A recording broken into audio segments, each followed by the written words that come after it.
Three, two, one, bam. People, we are back once again with another kick-ass podcast for y'all tonight. Oh, hell yeah, we are back again. Yes, sir. Back again in the house. And this is going to be part 4 of looking through the WWF Superstars LJN wrestling figures. Yes. And good LGNs. Yeah, good old school figures from the 80s. This time around, guys, we're going to be looking at Series 6, the final series in this.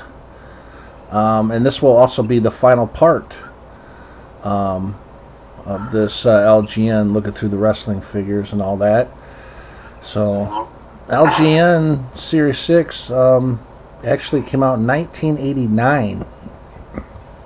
But, like I said in the last video, these were actually made by Grand Toy in Canada because LGN, they went out of business. Yeah, it's crazy to think they went out of business. I mean, if the figures were such a big hit, right? How the hell did the company go out of business? I don't know. I'd have to look into that. But yeah, we're going to be diving into Series 6. And then after Series 6, we'll be diving into the other figures that LGN had made, like the tag teams, the accessories and play sets. Let's see, the 16-inch figures, the bendies, let's see, the stretch figures, and the thumb figures. So there's a lot to go over here tonight. And then plus at the end of this, when we're done, we'll probably answer a few questions, which is going to be cool. Yeah. So anyways, with that being said, let's get this party started. Yeah, let's do it. All right. Okay, it says here, the 6th and final wave of figures came out in 1989, but were actually made by Grand Toy in Canada and not LJN. The packaging switched to a new black card and were a mix of a few new figures and several repackaged wrestlers from earlier waves. Yeah. Yeah, and let's see. These black cards are tough to find, from what they're saying, and can bring in high dollars for secondary market. Yeah, I'm going through these prices. Some of these are worth a lot of money. And let's see here. Series 6 looks like it has more reissued figures than new ones, for sure. I mean, there's quite a bit here, but they're worth money, that's for sure. But anyways, let's get started on this bad boy and tell you what they're got and what they're worth. Okay. First up, we got Adrian Adonis here. He's a re-release. Okay. And he's part of one of the older series. But it's black carded, you know. And this one is worth anywhere brand new $1,500 to $2,250. Damn. Yeah. And loose, he's going anywhere from $30 to $45, which isn't that much. Yeah, it's just weird. Like new, he's going from $1,000 to $2,000. Right. To get his loose figure, it's only like $30 to $45. That's a big difference there. Yeah. Let's see. There were no accessories, and there were no known variations of Adrian Adonis. Yeah. Okay, so next up on the list here is Andre the Giant. Now, this one is a new figure, but it's like a third new one. He's sculpted differently than the others. He's not a reissue. Okay. Which is cool. He looks cool. Carded, brand new. He is going anywhere from $2,000 to $2,750. Let's see, loose. He's going for anywhere from $300 to $400. No, that's quite a bit of money loose. Yeah, it's far different than Adrian Adonis's figure. I mean, $30 to $45 loose, and new is like $1,000 to $2,000. Like, it's crazy. But no accessories, and it says this is just the third new version of Andre. Yeah, which he does look different. So it is a new figure. So it looks cool. Yeah, they have his bad guy attire, that singlet. They got his just him in black, Yeah. Let's see here. Next on the list is Bam Bam Bigelow. He's a reissue, or a re-release, I should say. Okay. Yep. Carded value. He's going anywhere from $2,500 to $3,500. And dude, you could buy a decent used car for that kind of money. Yeah, for sure. Loose, he's going anywhere from $75 to $100, which is good. It's not great, but it's good. That's still crazy though. So like 50 to 75 loose, and still in the package 25 to 3,500. Like, what the fuck? Yeah, no accessories, and there are no variations of Bam Bam for this re-release. Let's see. Next up on the list is Big Boss Man. Okay, the Big Boss Man. Yeah, which is a new figure for this line. Yeah. He looks cool. I like how they have him. Carded, brand new. He's going anywhere from $3,000 to $4,000. Holy crap. And loose, he's going anywhere from $200 to $300, which is pretty good.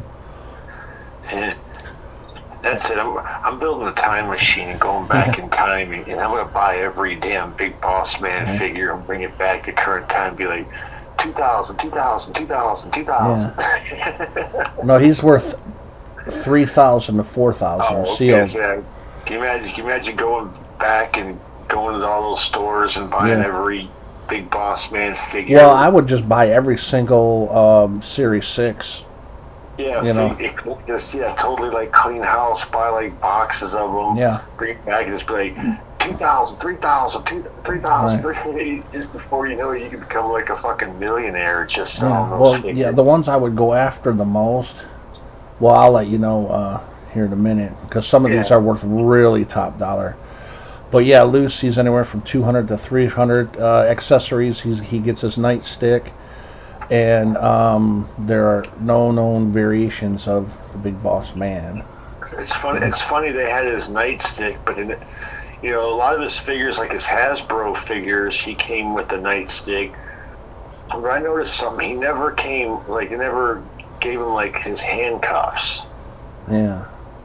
Back when he was a bad guy, after he would beat a jobber, he would always handcuff him to the rope and then just beat the living crap out of him with his nightstick. Yeah, for sure. He was a good wrestler. Yeah. He was cool. I mean, it was cool how he transitioned. Prior to being the Big Boss Man, he was Big Bubba Rogers, a totally different, gimmick, and then getting repackaged and coming to the WWF as the Big Boss Man. Mm-hmm. And I mean, he made it work, Yeah, he got it over. Yeah, and he was badass for years in WWF. Oh yeah, man, he's pretty cool.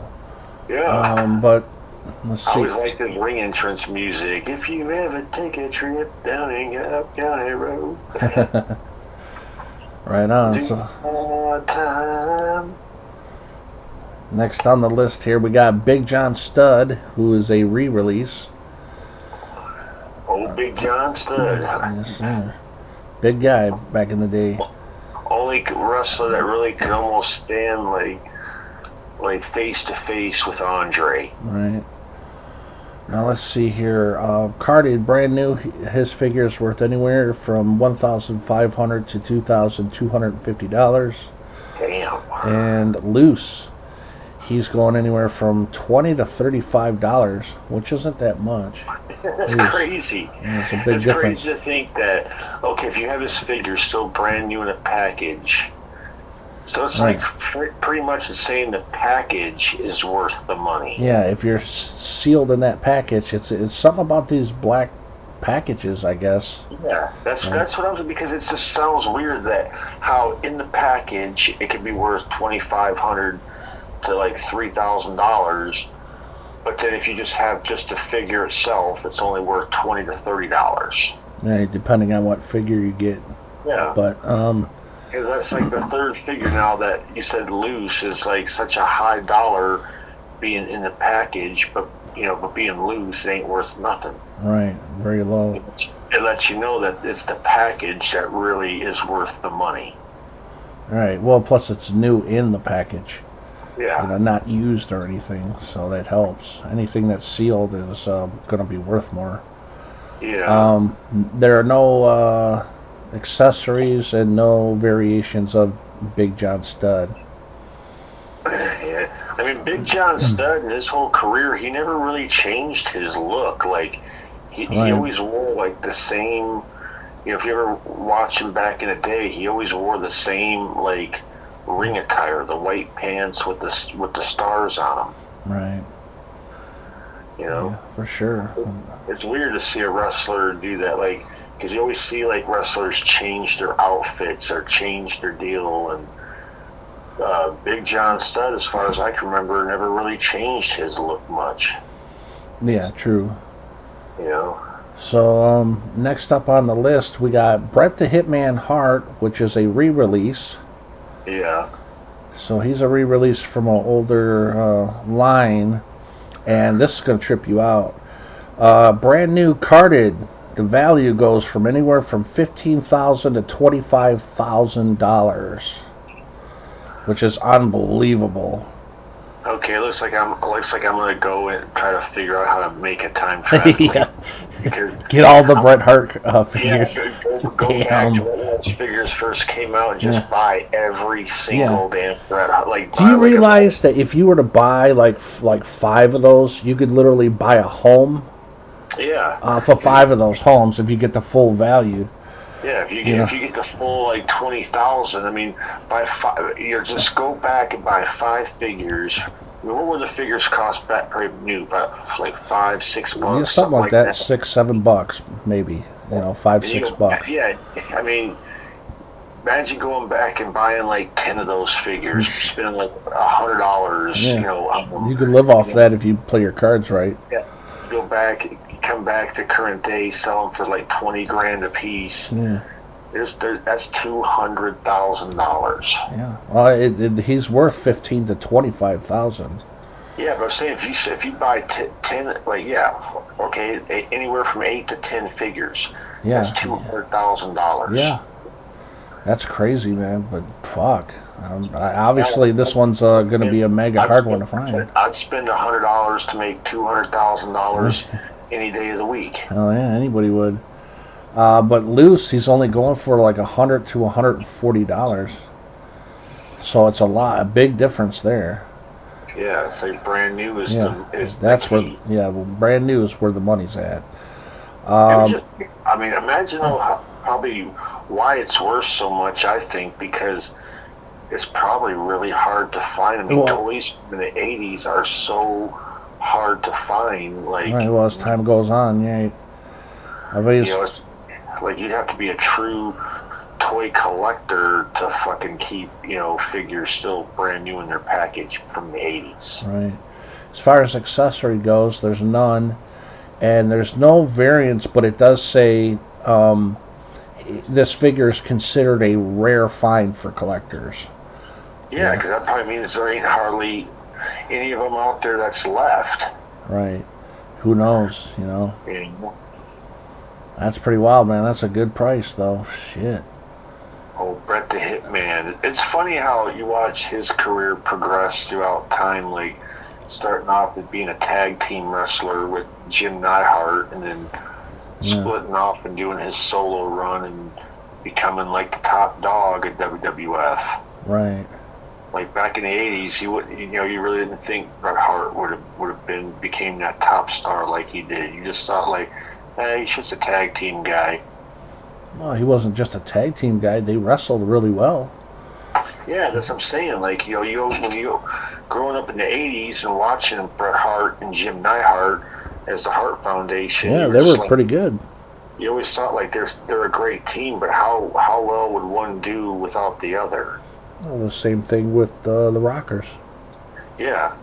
I mean, ain't it funny how the teams do like that? Like, look at the Hart Foundation. Bret Hart went on to become, WWF champion, and that top dog, and Jim Neidhart kind of just always kind of seemed like in like mid card, status, or he tried several other things to, like when he tried a solo run, and he tried to, team in with Owen Hart, and then it was just basically like he left and then came back and joined Owen Hart in that feud with Bret, but just never like really struck out on his own, basically. Same thing with when the Rockers departed, Shawn Michaels went far, and Shawn Michaels became a top dog, and Marty Jannetty just kind of stayed in like mid card status. Right. I mean, it just how things go sometimes, unfortunately, but. Yeah, but though, it's funny in a way if you look at all the tag teams that split up. Like one gets like superstardism and becomes a superstar, and the other one just kind of just floats. Right. Like look at Harlem Heat, Booker T and Stevie Ray. They split up. Booker T became WCW champion and a megastar, and Stevie Ray, was reduced to being part of the NWO. Mm-hmm. Yeah. But just the way it goes, I guess. I mean, it's like it's funny. You can never really see a tag team that like they both split up and then they both become like mega stars. Well, what about Stone Cold and what's his face? What's his name? That pulled a gun on him. Oh, Brian Pillman? Yeah, Brian Pillman. Those two fucking got pretty big. Yeah, and then look what happened with them. They split up. Stone Cold became a star, and Brian Pillman always just stayed in kind of like... Well, he got bigger, though. Yeah, I felt he was bigger, after they were tag teams. Yeah, because look what he did. He joined the Four Horsemen for a bit, and then left there, and then came back to WWF, and he was part of the Hart Foundation. Right. I'm talking about as far as going out and striking out on, like your own, like Stone Cold did. So Stone Cold set the level, the bar really high. Yeah. He showed that, you don't need a faction, you don't need a group, you don't need fucking to ride other people's coattails. It's like, go out there, do your own thing, and fight the fight. And that's what Stone Cold did. I agree. Okay, let's see. Next on the list here is Brutus Beefcake, which is a re-release. Yeah, just Brutus Beefcake, or he wasn't the barber yet? No, not the barber. Just Brutus Beefcake, but he's going for some good money here. Market value, carded, brand new, anywhere from $10,000 to $17,500. God dang, that's pretty cool, man. It's funny. If you had $17,000, like you look at what would you spend it on? Like, okay, $17,000 would get you like a new car, or would you rather have a new car or a figure? Well, here's the thing. It depends really, because figures go up in value. Cars, once you get them, they go down in value. Yeah, so, but I'm saying, you're gonna spend $17,000 on a figure just to never open it, never play with it, just put it up in a way, keep it like boxed up, boxed up so it never gets damaged, and it's just like, and it just gains value. Yeah. Imagine what it would be worth in 100 years from now, brand new sealed. Shit, probably worth fucking over $100,000. Yeah, but you gotta figure, because the fact is, in 100 years, ain't nobody gonna be here. True. Well, you can leave it for your kids and stuff, or your kids' kids, or whatever. But yeah, but figures go up in value over time. But yeah, these ones, some of these definitely gone up. But anyways, Loose, he's going anywhere for $35 to $55, which is it's all right, but it's nothing great. I mean, if you could find these Loose out in the wild for like $5, I would say definitely get them, since they're all worth, all right money Loose. It would just be, like I said, some of those figures now over time, it'd just be hard to find, like, some of them Loose still in, like, good condition. Right. Because if things came out, every one that I've come across since growing up, I've always been, like, fucked up, like the paint, like, peeling off, people, marking them up with markers and stuff. It's like, yeah, did anybody just ever take care of their figures growing up? I don't know, but as far as accessory goes, there's no accessories and no variations, but considered a rare find for collectors. Yeah, that's pretty cool. Right on. Next on the list is Demolition Axe re-release. So this is a re-release from an older series. Yeah, it was the last series I think that we did, and you said that it's funny they released Axe this year, but they didn't release a Smash figure. They didn't for this series as well, which they should have. I don't know why they didn't. Yeah, that's fucking weird. Anyways, let's see, market value, carded. He's going anywhere from $1,750 to $2,250, which ain't too bad. Yeah. Loose, he's going anywhere from $50 to $75. Yeah, it's still not bad for a Loose figure. Right, and there's no accessories and no variations of Axe. Okay, next on the list is Elizabeth. This is a re-release. Okay. And her brand new market value here, carded $1,250 to $1,750. Good Lord. Not too bad. Loose, she's going anywhere from $35 to $55. Accessory. I wonder how much the price would go up on those figures if you just so happened they got them autographed back in the day. Oh yeah, I mean, who knows? Yeah, probably a bit more. Like if you had say if you had like a brand new figure of of Axe of Demolition, and he was fucking you met up with them and he just so happened to autograph it for you. Right. I'm sure it would be worth a bit more.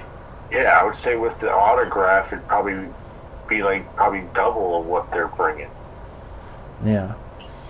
Especially if you got the autograph back in the day, I know you could go out and get it signed by a legend today, but or if you get it signed by a wrestler who has then passed away. Yeah. It might be worth even, a lot more money. Who knows? Imagine if you had an Andre the Giant figure that signed. Andre had signed for you years ago, and you just happened to misplaced it, and you come across it in the box years later after he's passed away, and be like, oh shit, I forgot all about this. Probably worth a pretty penny. Let's see here. Accessories. She comes with a skirt, and there are 2 skirt variations here, either gold or purple. So we got 2 variants here. That's cool. Okay. Right on. Next on the list is Hacksaw Jim Duggan, the re-release of Hacksaw here. Oh, Hacksaw. Yes, sir. Market value, carded, brand new. He's going anywhere from $1,500 to $2,000. Let's see, loose, he's going anywhere from $50 to $75. Accessories, he's got his 2x4, and there are no known variations of Jim Duggan. You know what's funny about Hacksaw Jim Duggan? Yeah. He wasn't the best wrestler out there, but he was entertaining to watch. Like the way he threw punches, the way he, come out with the 2x4 and doing the Right. Yeah, he's pretty cool. He's good for his time. He definitely fit the late 80s, early 90s. You know what, though? He's another guy in WWF history that never won a championship in WWF. Yeah, but he won the first Royal Rumble. Yeah, but that was basically like the biggest win he ever had. Like, right. I mean, he had like title matches with people, but he never could like score a title. Yeah, you'll have to ask Vince McMahon about that. Yeah, fuck Vince McMahon. Right on. Let's see. Next on the list here is Haku, which is Haku. Oh, Haku. Yes. Haku. Yeah. Which this is a new figure. Yeah. Yeah, I like how they got him. That's pretty cool. They got his hands up in the air. Yeah, that's pretty cool. You know what, though? He was, from what everybody's saying, he was one tough motherfucker. Yeah, a legit tough guy. And but one not the most. He was a legit tough guy. I mean, and he was badass. And I mean, he did win the tag titles with Andre the Giant, which I thought was pretty cool. The Colossal Connection. That's kick-ass. And he had the whole deal of becoming like King Haku. And but after that point of his career, like, I mean, he always just seemed like he stayed in like mid-card deal. Yeah.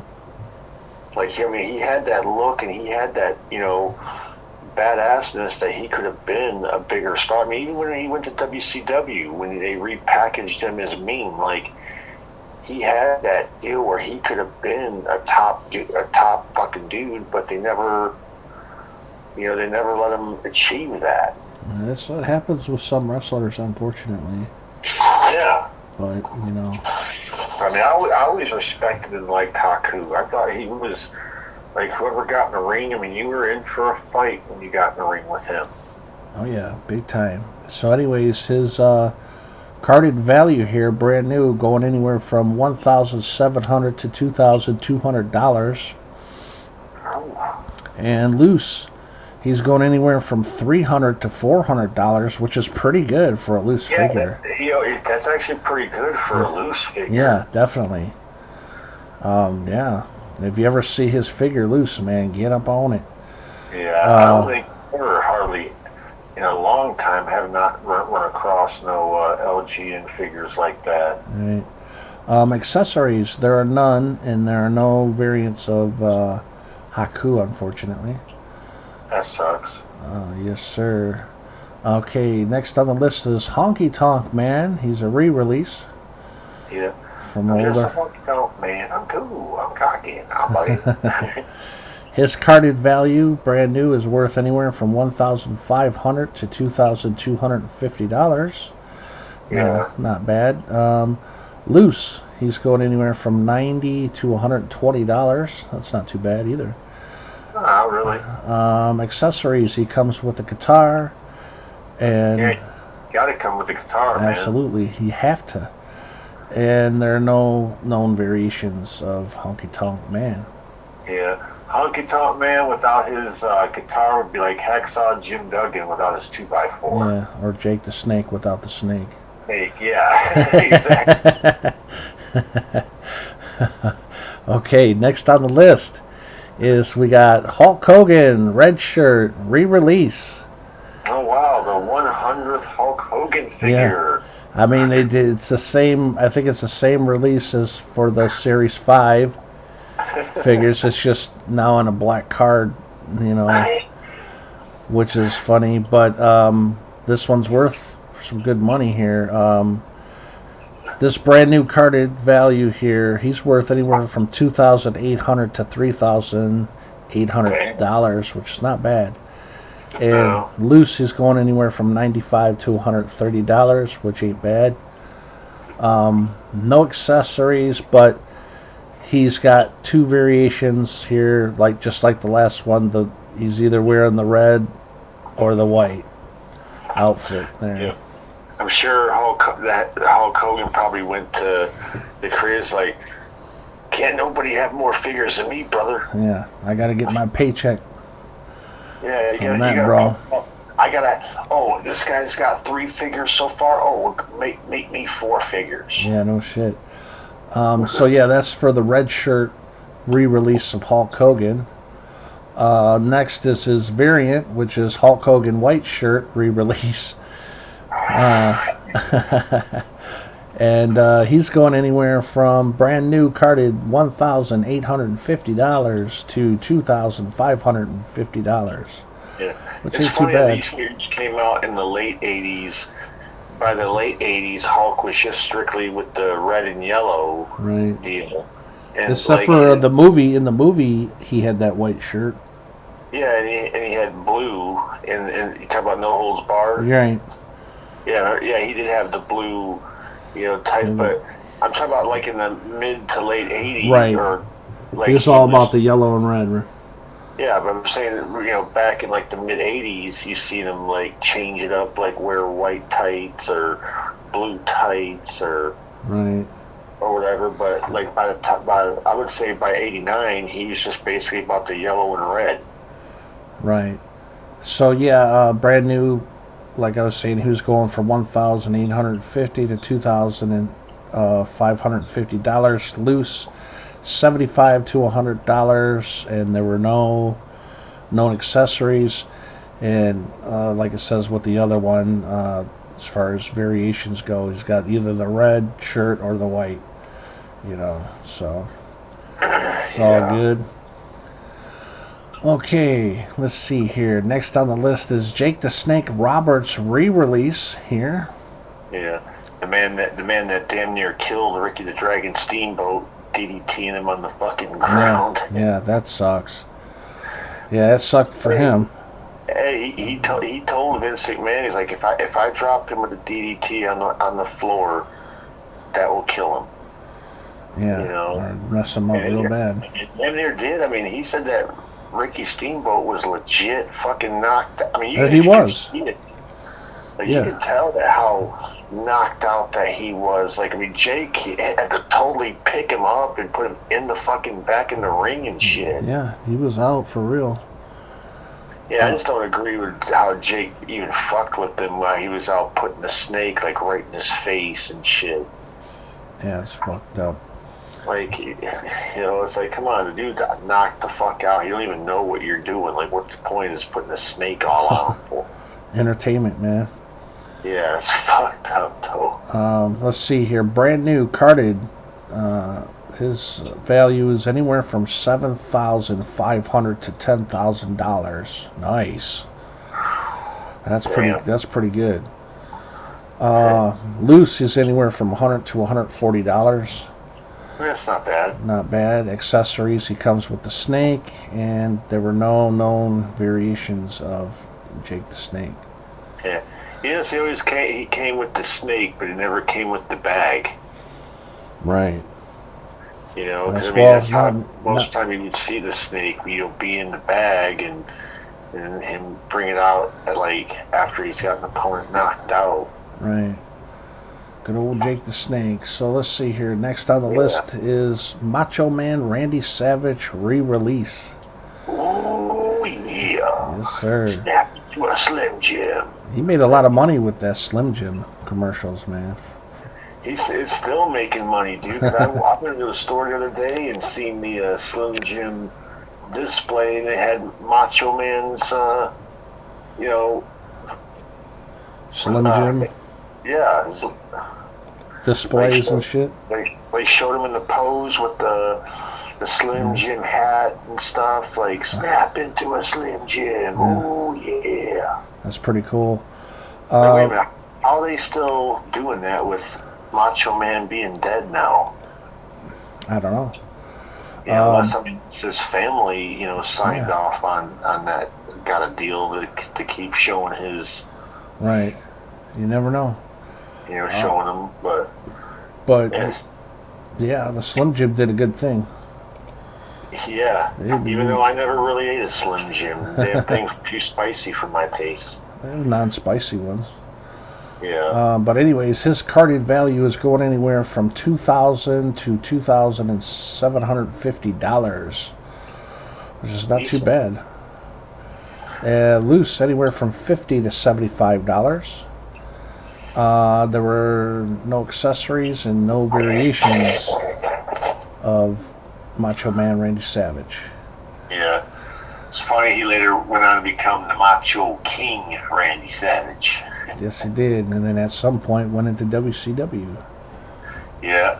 And the man that has never been able to beat Hulk Hogan. Huh.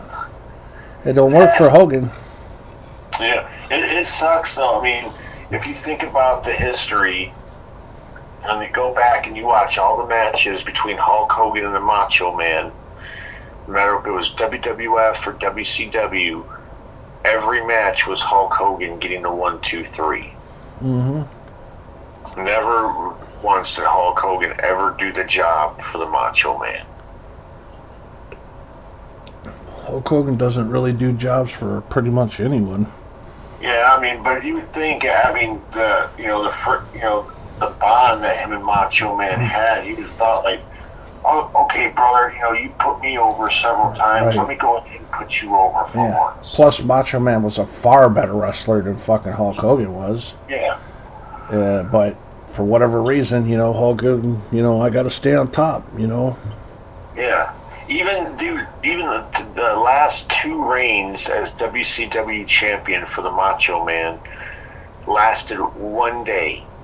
He won the title and then turned around the next night on Nitro and lost it to Hulk Hogan. It's crazy. Yeah, I mean, his last 2 fucking title runs were like deja vu. Like he won the title, and then the very next night on Nitro got called out by Hulk Hogan. They had a match, and Hulk Hogan wound up getting a 1, 2, 3. Wow. It's like, come on, dude, seriously? That's crazy. But yeah, no accessories, no variations of Macho Man there. Let's see, next on the list, we got a new figure here, which is Ravishing Rick Rude. He's simply ravishing. Ow! Oh, yeah. One thing I loved about Rick Rude was his WCW theme music. Yeah. Like, I mean, he had a good theme music in WWF, but when he came out with that song, like, he's simply ravishing. Ow! And like that was badass, and he was always a badass wrestler, and yeah. And the thing that sucks, like, he was badass, but he never was in WWF. I know he won that the NWA world title, which by that time he won it. It was kind of diminished down to being called the WCW International title. Right. But when they had a match where they kind of did a unification with the WCW belt and that belt, and then eventually became the WCW belt. Yeah. But I mean, Rick Rude won that belt, but he never won the major world title. Mm-hmm. Just like in WWF, he was Intercontinental Champion, but he never won the world title. And he got held back. Yeah, it sucks too, because he was a badass, dude. Yeah, he had a great muscle tone. Yeah. Great shape.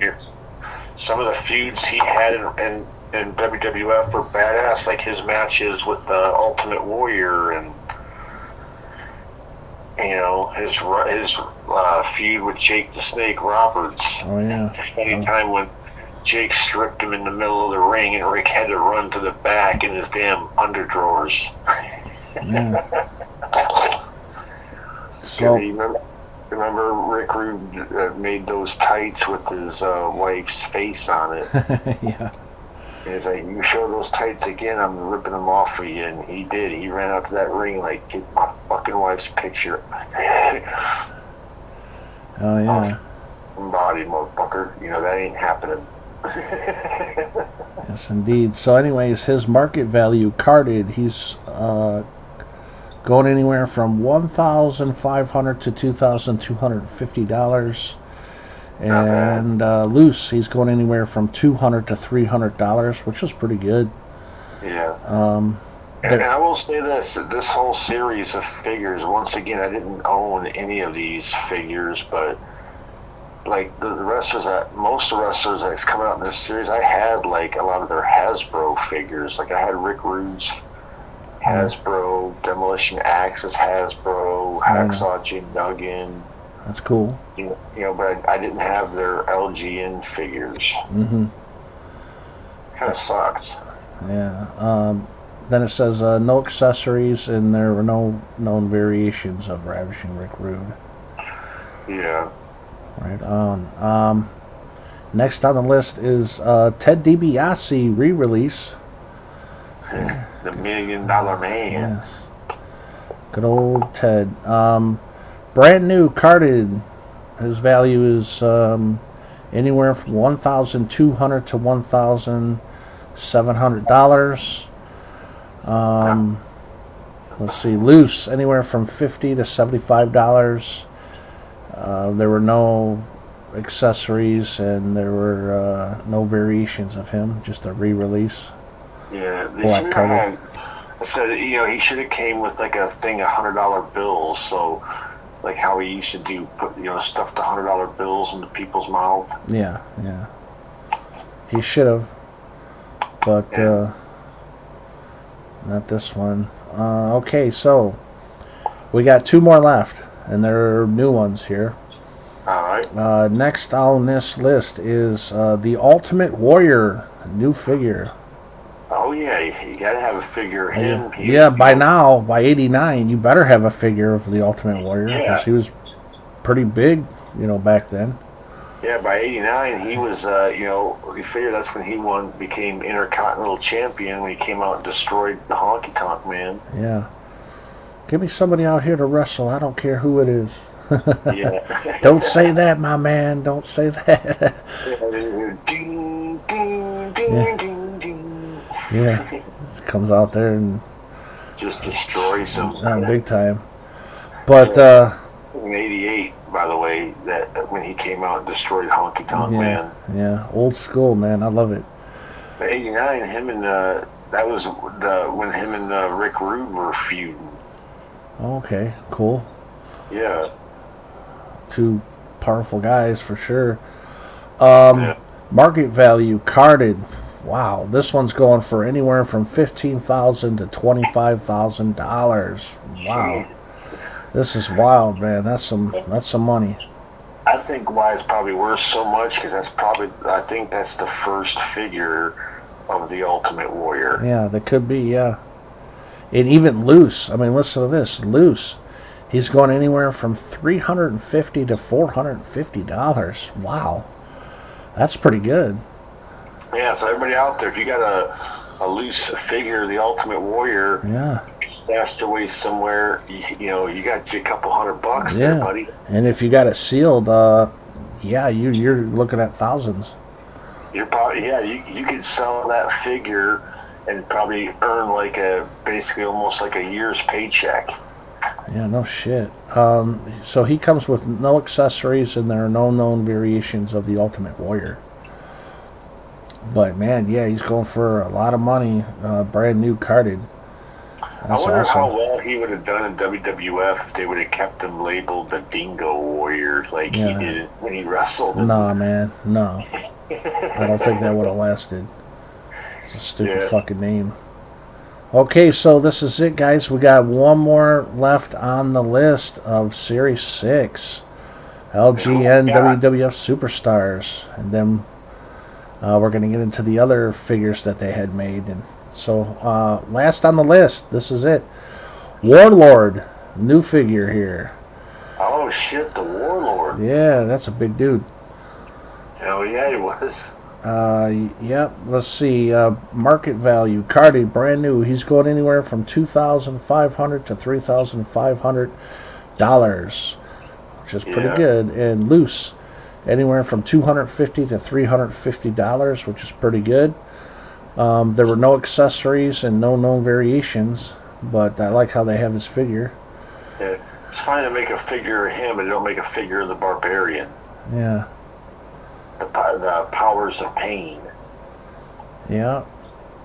And a lot of re-releases, too.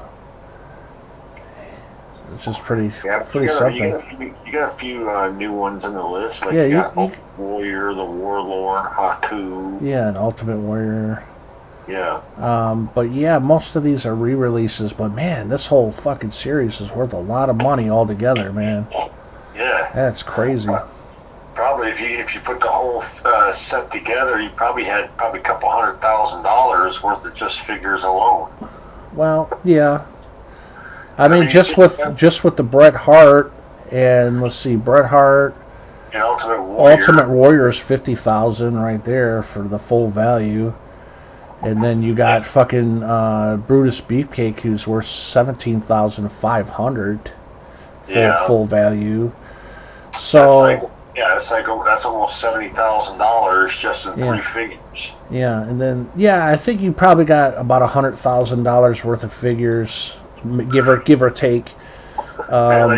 If you could travel back in time and go back and that whole set came out new. Oh yeah. Bought every damn figure. I'd buy them in boxes, and I'd just keep them sealed, and that's it. If you brought them back to current day and sold it, you'd have turn them, like I said, $100 probably into $100,000. Yeah, easily. Yeah, damn, I'm set for the year. Yeah. So yeah, guys, that is it for the WWF Superstars LJN wrestling figures. Series 6 we went through from 1989. We went through them all. But now we got to get into these other figures that were also made, and accessories and all that good stuff. All right. So let's dive into the WWF Superstars 1986 tag teams, which I don't know if you had any of these, but they are old school for sure. It says LJN released a small series of 2-pack figures called Tag Teams in 1986. Yeah. Let's see. These sets can be very pricey on the secondary market nowadays. You gotta know they had the British Bulldogs in there. Yes, they did. They're first on the list. Oh yeah, because they have to be first. Because I mean, in '86. That's when the year the British Bulldogs became tag team champions. Yeah. And it should be noted that each figure was released individually as well as were identical to the tag team versions. Okay, so these are just part of the singles. Yeah, they're just the singles and they're put together as tag team. Right. And I don't know why, but we'll go over this one in here right now anyways. They don't have the dog with the British Bulldogs tag teams. How can you have the team and not have the dog? I mean, the dog, always beneficial of their tag team. Right. So first on the list is the British Bulldogs with Dynamite Kid, Davy Boy. This set here is going for market value boxed $1,100 to $1,600, which ain't too bad. Loose, it's going anywhere from $70 to $100, and accessories, it comes with tag team belts. It should have came with the dog, Yeah, I think so. They should at least made a figure of the dog. I mean, you're gonna do the Snake and Hacksaw Jim Duggan's 2x4 and Honky Tonk Man's guitar. Like, you gotta have the fucking dog. And there were no known variations of this box set here, tag team set, but it looks cool. Yeah. Next on the list is the Dream Team, Valentine and Beefcake. Okay. So they got those two together. Market value. This one's brand new boxed, anywhere from $450 to $600. I guess that's not too bad. Yeah. Loose, anywhere from $50 to $75. This accessories, they come with tag team belts. Here in '86, at WrestleMania 2, the tag team title match was Valentine and Beefcake against the British Bulldogs. Mm-hmm. So yeah, that's why I think Beefcake and Valentine had tag belts, because in '86, those were your two tag team champions in '86. Right on. And it says here there were no known variations of this set. Yeah. But it's cool that every set comes with belts, though. That's cool. A little different. Next on the list is the Hart Foundation. I mean, obviously, that would be part of the tag teams here. Market value, brand new, boxed, going anywhere from $2,500 to $4,000. Not bad. And loose, it's going anywhere from $175 to $250. It comes with tag team belts, accessories, and there's no variations, but it's considered a rare find for collectors. Yeah. Huh. Cool. So that's probably why it's going brand new for $2,500 to $4,000. Yeah. Mm-hmm. Pretty cool. Pretty cool. Pretty cool. Yes, indeed. Okay. Let's see. Next on the list is Hillbilly Jim and Hulk Hogan. Yeah, which was weird because they hardly ever were. I mean, yeah, they worked as a tag team in a few matches, but they were never really, a tag team. I'm sure knowing Hulk Hogan, oh, you're gonna have a tag team display. Oh, I gotta be part of that, brother. Gotta be part of that. Oh. I gotta be part of the tag team figures. Get me in there. I teamed up with Hillbilly Jim 2 or 3 matches. Put us in there as a tag team. Let me guess, they got the tag team belts too with them, right? Yep, it comes with the 2 tag team belts.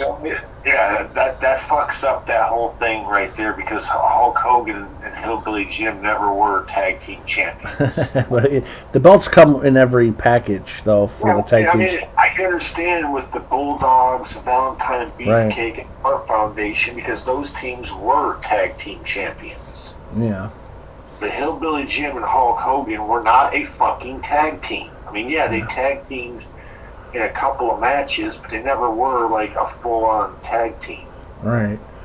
But yeah, his market value for Hillbilly Jim and Hulk Hogan, box $400 to $500, and loose $60 to $90. If they were going to put a tag partner with Hulk Hogan, it should have been Hulk Hogan and Macho Man. Right, I hear you on that. Because they were in '86, I can understand, because they were, Macho Man was still a bad guy, but no, they could have put Hulk Hogan with Paul Orndorff. I mean, they tag teamed for a bit there in '86 till Orndorff turned on them. Right. But yeah, accessories that comes with the tag team belt, so there were no known variations of that set. Yeah.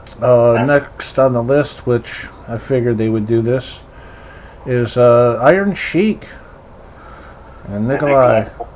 Yep, Nikolai Volkov is on this tag team box set here. And they were actually a tag team, and they are former WWF tag team champions. Hell yeah. Market value here, box, brand new, anywhere from $350 to $450. Loose, anywhere from $50 to $75. Accessories, they come with tag team belts and no known variations. Yeah. Old school. That's funny. Football, out of all the teams, one team was not a tag team champion. Well, they got to put Hulk Hogan in everywhere, man. Even if it ain't fucking legit. I mean, come on now. You got all these other tag teams who were tag team champions. And you got Hulk Hogan and Hillbilly Jim, who never were a tag team. Right. That's kind of funny. So we got 2 more on this list as far as tag teams go. And one of them in here is the Killer Bees. Okay. Killer Bees are in this bad boy, and the box set here is worth anywhere market value $800 to $1,000. Loose, it's going from $90 to $130. Not bad. They come with tag team belts, and there were no known variations of the set. Bad thing is it's another tag team that never won the tag team titles. Well, they got the belts right here, man. Yeah. But yeah, unlike Hogan and Hillbilly Jim, they actually were, like a full-blown tag team. Right. They just be like, oh, we're just going to work one or two matches together. We'll be called a tag team. Like, fuck off. Right. Yeah. Hogan's going to be everywhere, like I said. I can't let nobody outshine me, brother. Yeah, I got to make that money. Okay, so last on the list here as far as tag team goes, WWF Superstars 1986 is Strike Force. Okay, Tito Santana and Rick Martel. Yes, sir. Brand new boxed market value goes from anywhere from $650 to $800. Not bad. Loose, anywhere from $80 to $110. Yeah. Good stuff. It's funny how Rick Martel, like, he was tag teamed with Tito Santana Strike Force, and then, he broke up with Tito Santana and repackaged him as the model Rick Martel. And, man, he'd become a superstar with that gimmick, man. Oh, the arrogance. Yeah. So they come with no, accessories. They come with tag team belts, but there were no known variations of Strike Force. Well, I mean, it was cool that they came with. I mean, once again, that's another team that was tag team champions. Right. Who actually tag teamed. Yeah. On a full-time basis. They didn't just, we're just going to work a match or two and be called a tag team. Right. That's crazy. Next up, we got something cool here. Is the WWF Superstars 1985 accessories and play sets. Okay. Well, this is interesting, and this looks really cool too. But it says here, LJN released a one-scaled play set for their WWF action figure line, and that was the Sling-'em. Was it Sling-'em Fling-'em Wrestling Ring in 1985? And then they had the the cage match set was an add-on to the wrestling ring play set. Yeah. But check this out. It says the Sling-'em Fling-'em, or the Sling. Yeah, the way they got this is kind of throwing me off. The Sling-'em Fling-'em wrestling ring was actually recalled in 1991 due to safety concerns, even though LJN has already went out of business at the time, further driving the demand for the popular playset. Wow. Recall something after the company's already closed down. Yeah, ain't that something? And so what you got here is the Sling-'em Fling-'em wrestling ring, which looks pretty cool. It's a good size. Market value. This thing boxed brand new is going anywhere from $350 to $500. Loose. This thing's going for $110 to $170. And that's a big difference there. Not too much, not too much of a big difference from loose to new, but accessories. Wrestling ring base, 4 posts, and 2 elastic ropes, released in 1985. And then it said, note, the U.S. Consumer Product Safety Commission issued a recall for this product in 1991. Yeah, it's weird. 5 years later, they're going to recall something. Yeah, ain't that something? And then they have also the cage match accessory. And it's a blue cage, which is pretty cool. Man, when you put it all together, it looks awesome. Yeah. Market value, boxed. This thing's going for $275 to $375. Loose, it's going for $100 to $150.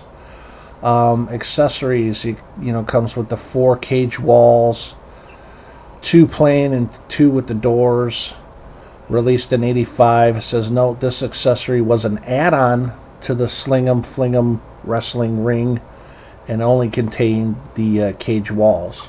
So you had to buy both in order to complete it. Yeah. Which looks pretty cool. Did you have this, by the way? I had the ring. I didn't have the cage. The cage. Oh man, the cage makes it look awesome. Yeah.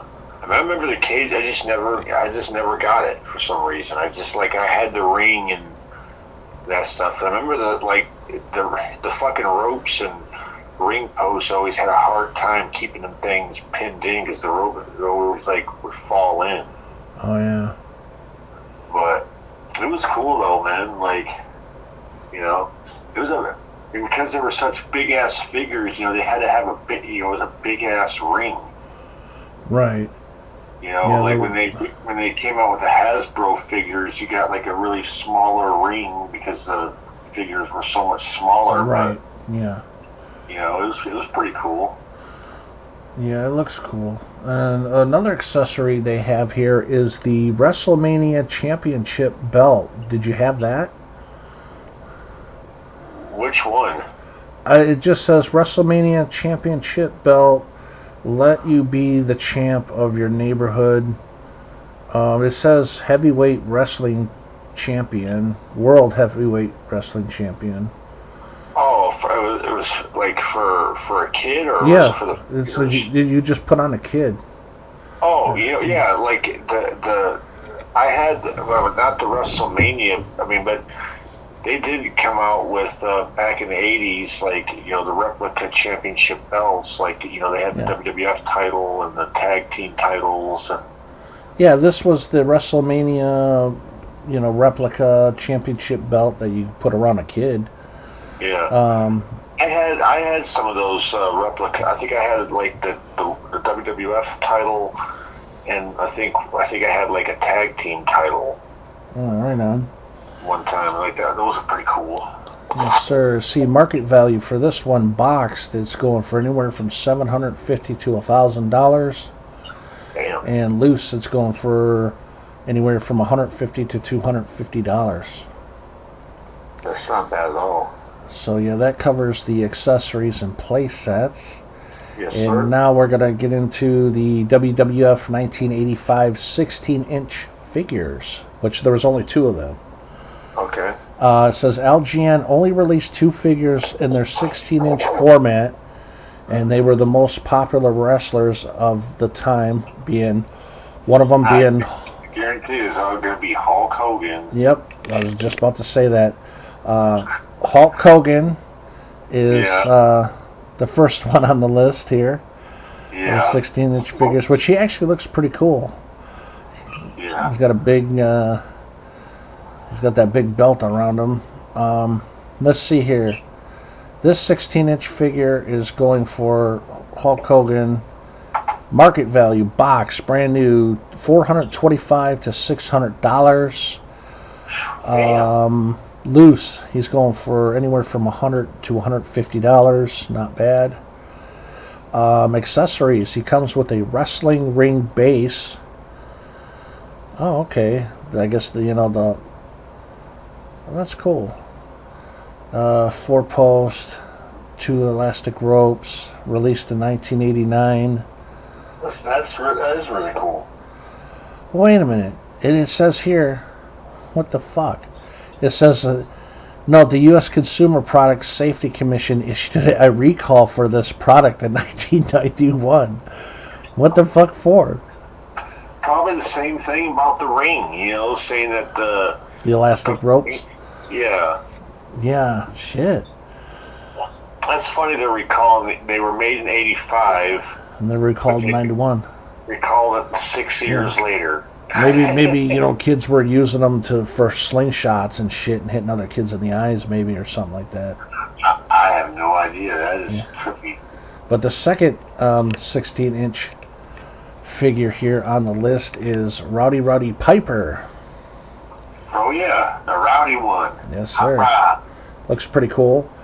Market value box brand new anywhere from $215 to $315.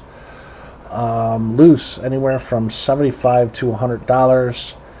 His accessories are the same as Hulk Hogan's.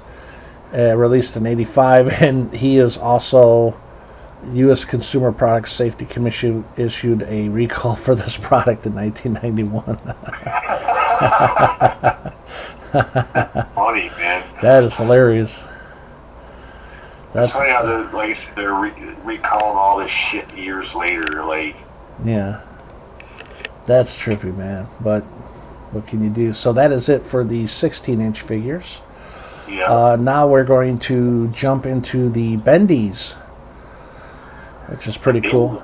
Did you have any of the bendies from 1985? I don't think I had any of the bendies. I think all I had was the LJN figures. Okay. I had those, and I had the thumb wrestlers. Okay, we'll be getting into the thumb wrestlers too here in a minute. Yeah. LGN released a series of 4.5-inch rubber figures called bendies in 1986. They were the exact replicas of their 8-inch counterparts, except they're more flexible. Yeah. Right on. Let's see. Now as far as pricing goes for these, they're all the same. It says here, the bendies figures estimated value carded brand new. They all go for either $100 to $200 or loose, $30 to $60, depending on the character and version. So it's not really expensive figures. No. I mean, even if it'd be better probably just get them, loose. It'd be to sell them and whatnot. If you were to sell them, it'd be easier to find them loose for sure. But anyways, let's go over the figures here that are the bendies, since we already know what they're all worth. They're all worth pretty much the same. So let's see. Plus there are tag team packs bendies, which we'll get into here in a minute. First up on the list, as far as the bendies go, basic figures. It says Andre the Giant. Yeah.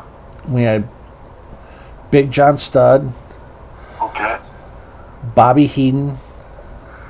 Oh, basically the whole Heenan family. Yes, sir. Brutus Beefcake. Kick-ass. Captain Lou. Captain Albano. Yes, sir. Corporal Kirshner. Cool. George the Animal Steel. Yeah, that's good. Heck yeah. Hillbilly Jim. Of course, Hulk Hogan. Oh, of course. Gotta have him. Yes. Iron Sheik. Yeah. Let's see. Jesse the Body. Kick-ass. Junkyard Dog. Oh, Junkyard. JYD. Yes, sir. King Kong Bundy. Cool. Nikolai Live. Nikolai Volkov. Okay. Paul Orndorff. Paul Orndorff? Heck Yeah. yeah. Randy Savage. Ooh, yeah. We got Ricky Steamboat. Okay. And the last one is Rowdy Piper. That's a hell of a lineup. Yeah, that's quite a bit for the Bendy's figures. Toys. But now we'll jump into the Bendy's tag team packs. And they're all at pretty much the same price. Estimated value. Carded. Brand new. They're all going for either $250 to $400. And loose, they're going for anywhere from $50 to $80. Damn. So let's see here. Here are the tag team 2-packs here that we'll go over, which is George Steel and Captain Lou. Yeah. Hulk Hogan and Junkyard Dog. Okay. Iron Sheik and Nikolai Volkov. Once again, though, they put Hulk Hogan in a tag team, and I don't ever really recall him. I mean, Well, these are just bendies. Well, I know. I'm talking about as far as like a tag team set goes. Like you know, I don't remember maybe once or twice that Junkyard Dog and Hulk Hogan actually teamed up. Right. So yeah, Iron Sheik, Nikolai Volkov, and then King Kong Bundy and Big John Studd. Yeah. Randy Savage and Jesse Ventura. And the last one here is the Ricky Steamboat and Corporal Kirshner. And they did have an accessory for this, which was what is this? Bendy's Cage Match Challenge. Did you happen to have that, by the way? I didn't. I don't think I had any of these bendies. Okay. Market value for this Cage Match Challenge box, brand new, is going for $250 to $300 loose. It's going anywhere from $80 to $110. It's not bad. Not bad at all. Okay, so that takes care of all of the bendies, singles, and the tag teams, and the accessories. Next, we're going to be getting into the WWF Superstars 1987 Stretch Wrestlers. Did you have stretch wrestlers? I don't think I did, honestly. Okay. They didn't make a whole lot of them. I remember the commercials. I think they had commercials for these, right? I think so. Yeah. I don't recall why, but I never had any of these for some reason. Yeah. Okay, so the stretch wrestlers, it says here LJN released a line of stretch wrestlers in 1987 that consisted of 8 different wrestlers. They can still be found on the secondary market nowadays, but will most likely be in damaged condition. Yeah, well, yeah, I mean, we're talking 1987 here, so... Yeah, and they're stretchy, so probably they've been stretched the hell out of. Right. But anyways, it says here, and this goes for all of them, stretch wrestler figures are estimated value boxed, brand new sealed. They're going anywhere from $600 to $1,000. That's not too bad. To loose from $125 to $200. Good stuff. Okay, so here are the list of wrestlers. The 8 wrestlers that are in the stretch wrestlers line here is George the Animal Steel. Cool. Is one of them. Hulk Hogan. Of course. Right. Junkyard Dog. Cool. King Kong Bundy. Badass. Oh, interesting. They had Mr. Wonderful. Paul. Orndorff. Yep. Oh, yeah. Randy Macho Man Savage. Oh, yeah. Ricky the Dragon Steamboat. And Cool. last on this list is Rowdy Piper. Rowdy Piper. Yes. So that covers these, and that is it for the list on this thing here. Now, what's weird is I got this list up, that goes over all the wrestling LJN figures, but they don't talk about the thumb figures. Yeah. So I pulled up Wikipedia so that we can go over the thumb figures. Yeah. And then after the thumb figures, we're going to talk about the prototypes, the rarities, and the ears, which I find to be interesting. And that will be pretty much it. We'll answer a few questions, and then we'll be wrapping this one up. Oh, yeah. All right, so thumb figures. Let's see here. The thumb wrestling line consisted of 12 figures, which were sold in 2 packs.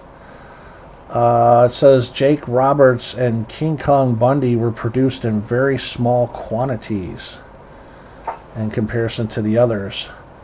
There's, Well, they had a Jake Roberts one. yeah, well, they weren't produced that much for what Yeah. it says. There's one variant which is the Rowdy Piper thumb wrestler figure with either the red or the brown boots. Okay, and also because it's not showing up on that one site, I don't know what the value is worth for these, but I did look on eBay, and they're not going for much. I mean, loose, they're going. You could get them for like $7-8 on up, and then you can get them in a lot for like 6 or 7 for like $50. You know, Yeah. so you can get them for a decent price. But like brand new sealed, I noticed they're going for anywhere from like $100 on up to like 200 or 300, and even in some cases I noticed like 4, 5, 6, 7, 800. But yeah, that's pretty much what they're going for from what I'm seeing on eBay. But anyways, and now we're going to be going over the Thumb Wrestlers 2-packs here, Okay. which, wow, there's quite a bit of them. So this is cool, kind of cool, but different. First up, we got Hulk Hogan versus Big John Studd. Yeah. And then we got Hulk Hogan versus the Iron Sheik. Then there's a lot of twin packs with Hulk Hogan in it. That's crazy. Yeah. And, Oh, yeah. and with others as well. Yeah. There's a lot. I mean, I see why they put, because there's a lot of people he was feuding with, like Right. Big John Studd, Iron Right. Sheik, and Right. Then we got Hulk Hogan versus King Kong Bundy. WrestleMania 2, the steel cage match. Yep. Then we got Hulk Hogan versus Nikolai Volkov. Yeah. Hulk Hogan versus Macho Man Randy Savage. Yeah. Hulk Hogan versus Jake the Snake Roberts. Hulk Hogan versus Rowdy Piper. And then we jump to Hillbilly Jim versus Iron Sheik. Okay. And then there's Hillbilly Jim versus Big John Studd. Hillbilly Jim versus Nikolai Volkov. Hillbilly Jim versus Macho Man Randy Savage. Hillbilly Jim versus Rowdy Piper. And then now we jump to Junkyard Dog. Junkyard Dog versus the Iron Sheik. Junkyard Dog versus Big John Studd. Junkyard Dog versus Rowdy Piper. Yeah, it's like this. They get a lot of control with those 2-packs, don't they? Yeah, they went out there. And Junkyard Dog versus Nikolai Volkov. Yeah. And now we're jumping into Ricky the Dragon here. First up is Ricky the Dragon Steamboat versus Macho Man Randy Savage. Oh yeah, classic WrestleMania 3. Oh yeah, fantastic match. Ricky the Dragon versus Rowdy Piper. Ricky the Dragon versus Nikolai Volkov.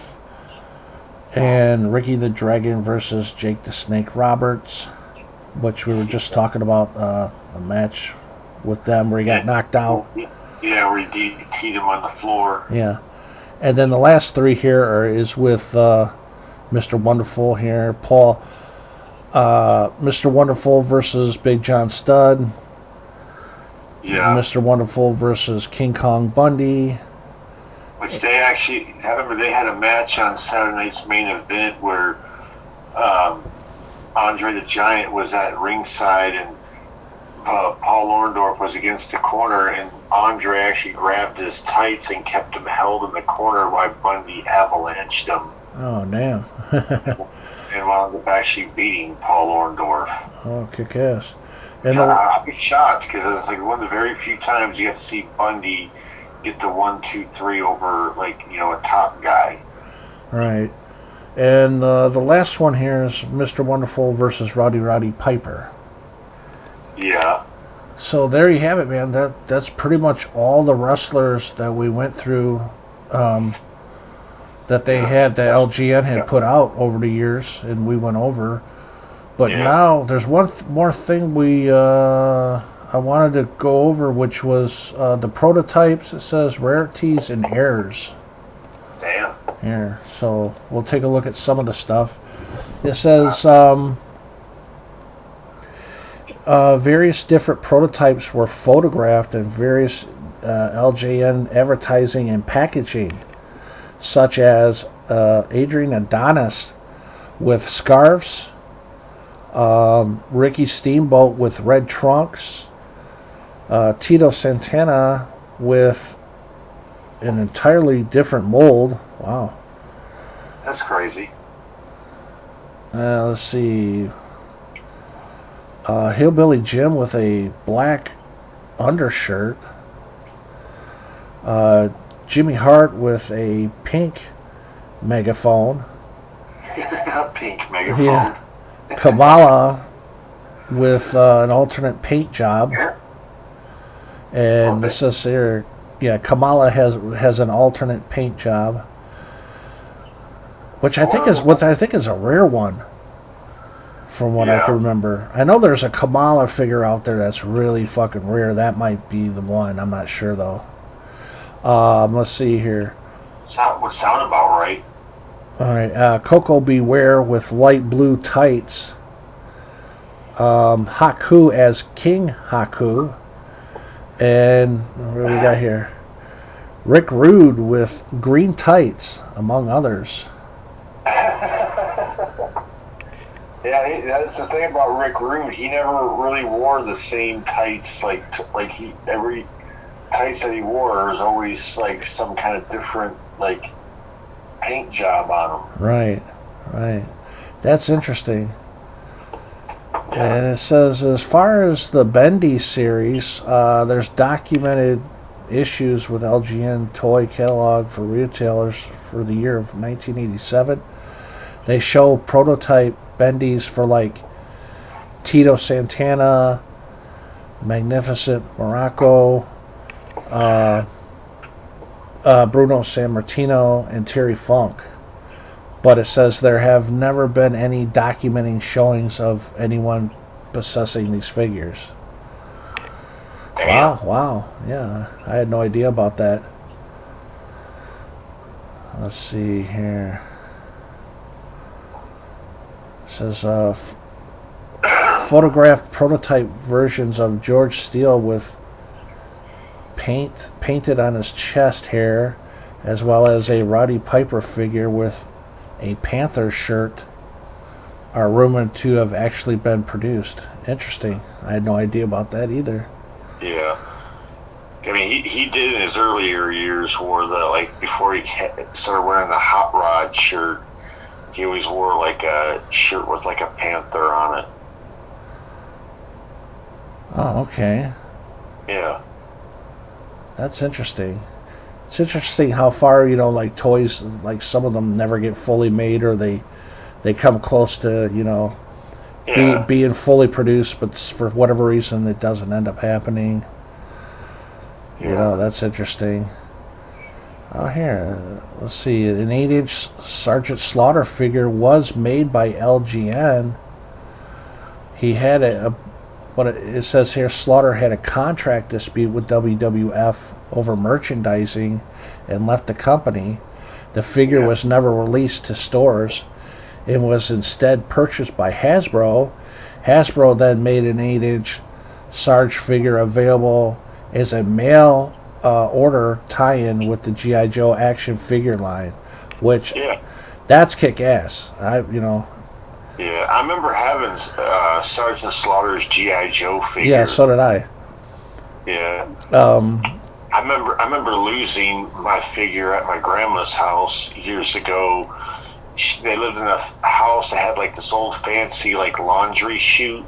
Right. Like I remember going into the bathroom and you could they had this little chute, you could pull it out, and like you never know where. I mean, it went down to the basement somewhere. But I had a Sergeant Slaughter figure. I was like, well, I'm going to drop it down the chute. I'm going to go down the basement and see where it's at, and yeah. I dropped it down there, went down the basement, and I could never find my Sergeant Slaughter figure. Oh, damn. I mean, I was like totally like looking like around where it could have, came out at, and it was just nowhere to be found. Like, I'm just like wondering, well, what the hell? Like the vent is like, I'm like standing underneath the vent, and it should have been around here. And I don't think I was ever able to find that figure. Oh, yeah, I don't know what's up with that. But now I know why they recalled the Sling'em Fling'em wrestling ring. Yeah. Because it says here, we're going to go over this here. It says the original Sling'em Fling'em wrestling ring was recalled on November 4th, 1991, due to 4 cases of children seriously injuring themselves falling on the corner ring posts. Oh, well, that makes sense. Falling on them? Yeah, falling on the corner ring posts. Oh. And they got seriously injured from what it's saying. Wow. And it says, wow, it says in one of these cases, a plastic ring post penetrated the child's body, causing serious injury. Damn, I had no idea about that. Yeah. The posts were made of hard plastic. It would not budge much, from what it says. Yeah, I mean, I do recall I remember this suck putting those corners together with the ring ropes and shit. Like, them things are always popping off and messing up, and that's, Wow, that's a trip, man. I had no idea about any of that. But, yeah, there you have it, guys. We went over the whole, shebang. Yeah, pretty much went over the whole thing as far as the LJN wrestlers figures go. But, yeah, we hope you enjoyed, this 4-part series.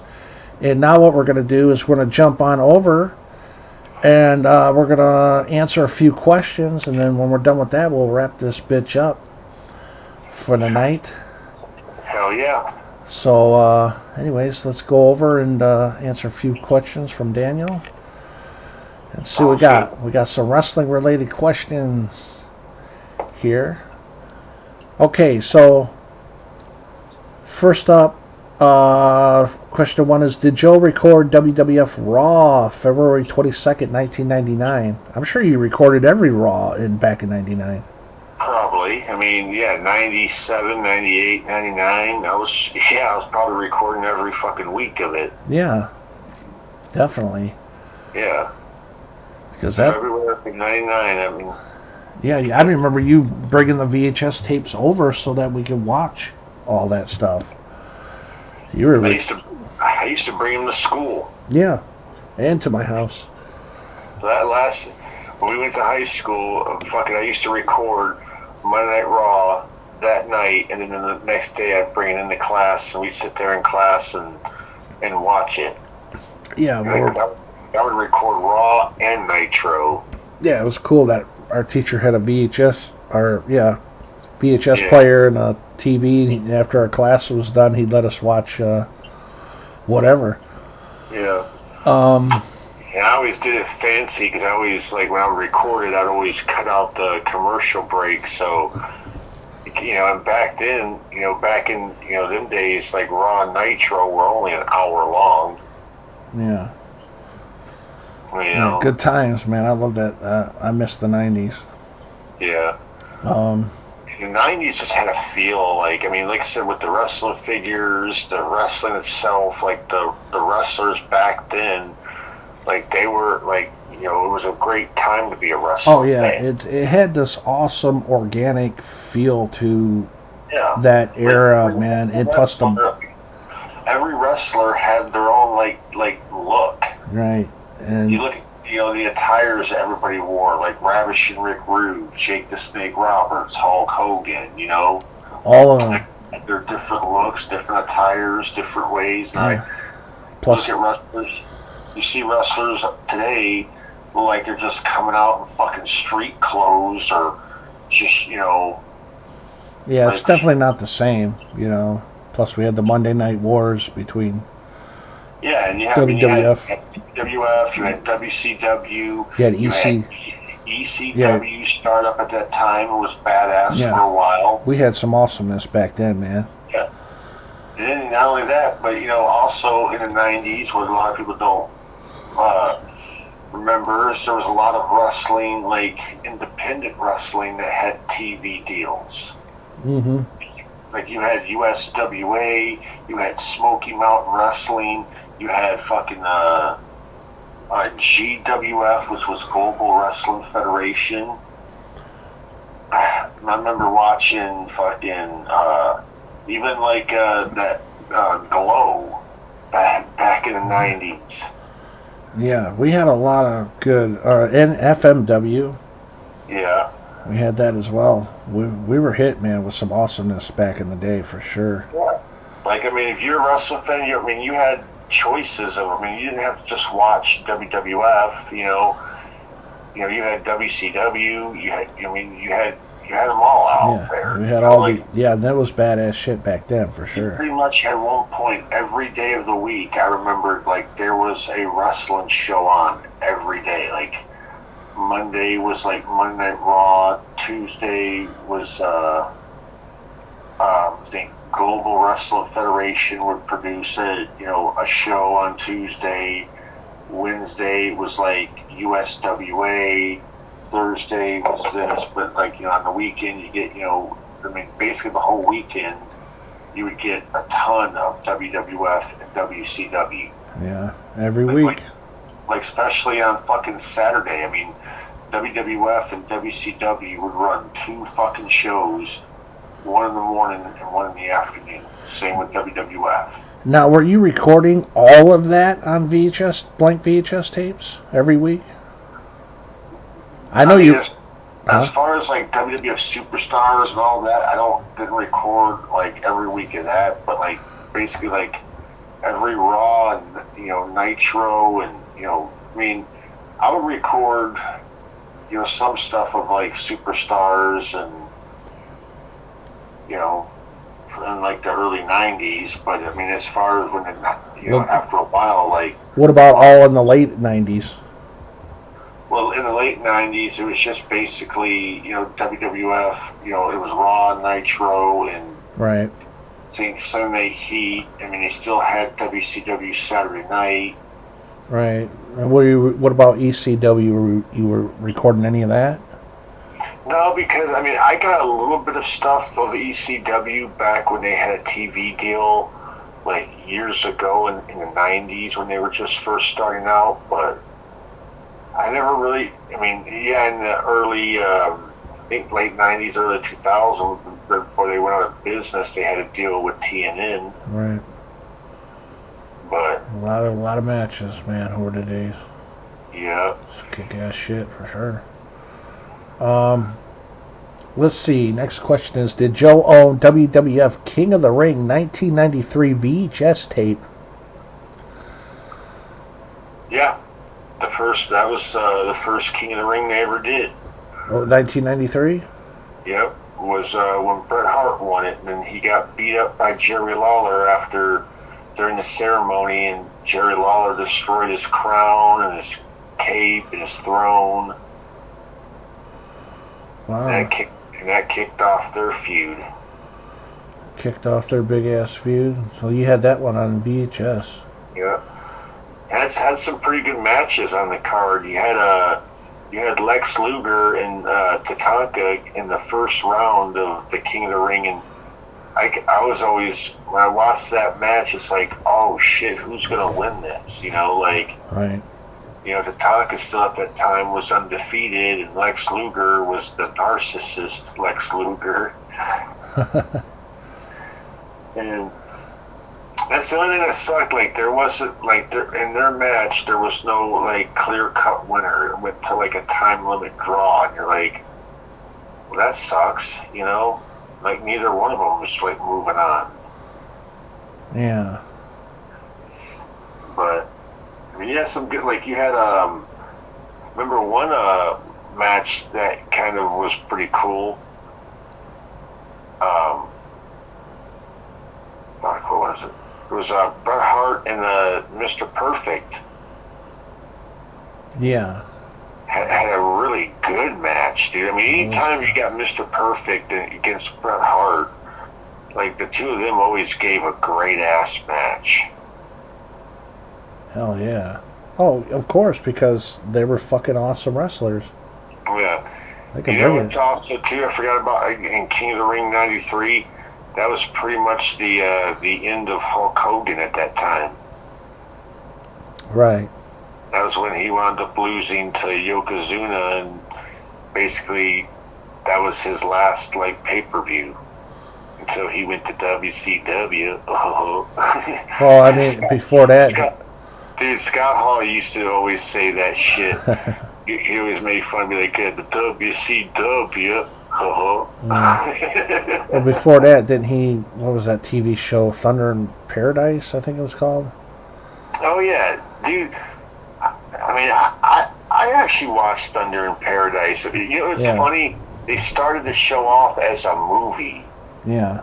Then it became a series. Because I had the VHS tape of Thunder in Paradise, like the whole pilot deal, the movie and it was actually pretty cool. Like, it was a cool show. Like, I remember waking up every Saturday, like, oh man, Thunder in Paradise is coming on. I gotta check it out. It was pretty cool. Yeah. I wonder how long that went on for.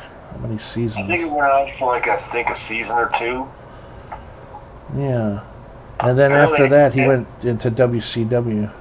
They had Sting appeared on a couple of the episodes. Yeah, that's right. Yeah. Let's see here.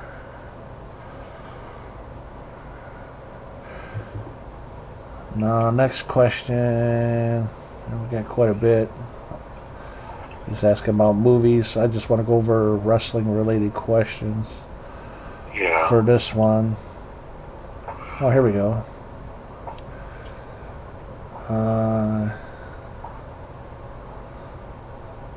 What does Joe think of the Royal Rumble 1990 that happened January 22nd? He gives it an 8 out of 10. Says Hulkster won. Yeah, Hulk Hogan won by last eliminating Mr. Perfect. Yeah. If you go back and what's fucked up though, if you go back and you watch the way he eliminated Mr. Perfect, it was kind of in a fucked up way. Like, he didn't just pitch him over the top rope. Like, he threw him out by throwing him, like, over the fucking corner.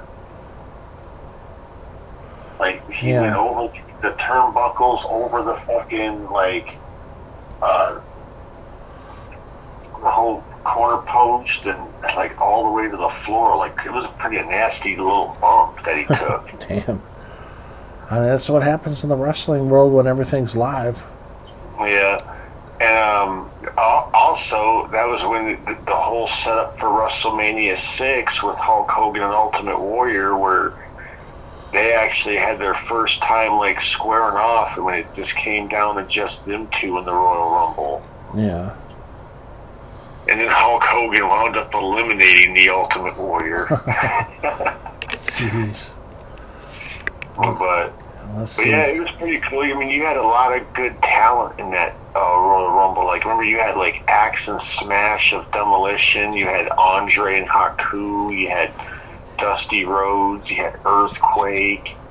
You had fucking just a lot of people were in that. The Bushwhackers. Yeah. I mean, I don't think they were in that Royal Rumble. I don't think they were in '90. But yeah, I mean, you had a lot of people. You had like Warlord, Barbarian. You had like Bret Hart, Jim the Anvil Neidhart. You had like Superfly, Jimmy Snuka. It was pretty badass. Like, I would give that a good rating. I'd give it a good solid 8 out of 10. Kick ass. Yeah, that's old school there. But of course, you got to go with Hulk Hogan winning it, brother. Mr. Hulkster. Next question is, does Joe recall the WCW Thunder, January 22nd, 1998, in which, as Rick Martel is entering the building, he is confronted by Billy Kidman and Perry Saturn for costing Perry Saturn the TV title, and Martel is thrown into the door's entrance, and the glass breaks. He said this portion of WCW Thunder took place on January 22nd, 1998. Okay. I probably watched that episode, but I don't vaguely remember that. But that sounded pretty cool. Interesting. This happened in Alabama. Oh. That's what he's saying. Interesting. Yeah, I don't remember that at all. Yeah, I'm sure there's a lot that I probably don't, that I've probably seen and wrestling don't remember, you know. True. Years, man. A lot of years. Yeah, a lot of years of wrestling. It's impossible to remember everything, but man, there's a lot of good stuff that went on. Let's see here. Does Joe recall the August 4th, 1990 WWF Spotlight with Sean Mooney and Tugboat was a guest? I don't. Yeah. I don't remember that at all either. I mean, like matches, like, you know, I mean, I can remember matches, but like all the segments and different things they did in wrestling, like, I was always more of just a fan of the wrestling, like, right. The little backstage, you know, I mean, sometimes they were pretty good, like, you remember the deal on TV where they had the thing where Jake the Snake Roberts was trying to, you know, get the Ultimate Warrior to overcome his fear of the Undertaker. Right. The little segments they posted, like, where they were having Warrior do like some really crazy shit, and then to find out the final task was put him in a room with a room full of snakes, and he had to go over and open up this thing in the middle, and when he opened it, it was a damn king cobra that popped up and bit him. And Jake revealed that he was in actually cahoots. He's like with the Undertaker and telling the camera, like, don't you ever learn? You can't ever trust a snake. Oh, yeah. I thought that was an interesting twist because, I mean, at first you think that Jake's helping the Warrior, and then to find out, like, just out of the blue, like, nah, he was never, you know, he was setting the, you know, Warrior up. Right. Which was weird because that feud never, like, really went anywhere because, like, shortly after, you know, Warrior was gone. Yeah, wrestlers come and go, man. You just never know. Yeah. Which is the way it goes. Let's see here.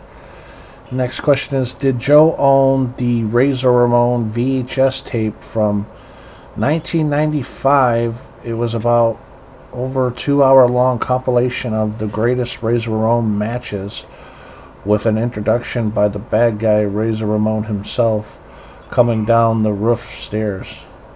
Yeah. Did you have that tape? That was one tape that eluded me right there. Yeah, I don't even remember that one at all, to be honest. I don't really either, but, you know, I'm sure there's a lot of shit out there that wrestling came up did, and I don't remember it. Right. A lot of stuff that's been put out, and we just either forgotten about or didn't see. That's the funny thing about having YouTube now these days is, like, you can go back and, you know, you can find wrestling matches that you never knew even existed. Like, right. Like, how the fuck did I not know about this? Yep. You know, like, I'll get on there all the time and look up 90s wrestling, and I'll see matches I never knew even existed. I watched a match on there a while back that they had, back, I guess it was like in early of 93, they had a match with Ric Flair and Tatanka, which I never thought the two of them ever even wrestled each other. And and it was a pretty cool match, but it sucked because it winds up ending on like a double count out. Yeah. Because Ric Flair put Tatanka in the figure 4 leg lock on the floor and wouldn't let up during the count. They both got counted out. Oh, damn. And then Mr. Perfect ran out, made the save, and ran Flair off. And I was like, how did I not know about this match? It's just one of those things that happens, slips by you. Yeah, but I mean, that was actually pretty cool because, it's like you find matches that you're like, wow, I never knew these two guys even ever wrestled each other. Yeah, kick ass. Yeah. Let's see here. Next question is, what did Joe think of WWE's Hell in a Cell 2009 pay-per-view? He gives an 8 out of 10. His favorite match is D-Generation X defeating Cody Rhodes and DiBiase. Oh yeah, was it like some kind of like wild deal where it's like they wrestled all over the building or something? I don't remember. I don't know if it was Hell in a Cell, but there was a match like they had where they wrestled like it was like basically it was a submissions match, but it was like a submission could count anywhere in like the fucking building. Okay. I don't know if that was that or that, but I mean, I know they had a few matches, but one of them was like it was just wild. Like they were out in the stands, like putting each other in like fucking submission holds and shit. Right. Good old D-Generation X. Dun, dun, dun, dun, dun, dun. That's pretty good stuff. Let's see. Next question is, what would Joe score SummerSlam 1990? He gives it a 7 out of 10. For him, SummerSlam 19. Oh yeah, that was when Hulk Hogan came back after getting squashed by the earthquake, and I guess they had their match at SummerSlam. Yeah, he's saying that there was a Warrior and Rude cage match and a Hart Foundation versus Demolition X. Yeah. Smash. Crush. 2 out of 3 falls match. That was pretty cool. I don't know if you... I remember the Rick Rude Ultimate Warrior cage match was pretty cool because that was like Warrior's first world WWF title defense as far as pay-per-view goes. Right. Hell yeah. That's old school, man. 1990? Yeah. Damn. Someone that's 35 years ago. Yeah. Long time ago. Yeah. Next question is, have you picked up any wrestling figures in 2024 at all? I picked up 2 that I have that a buddy of mine gave me because he knows I told him I collect wrestling figures. And you can find them. This question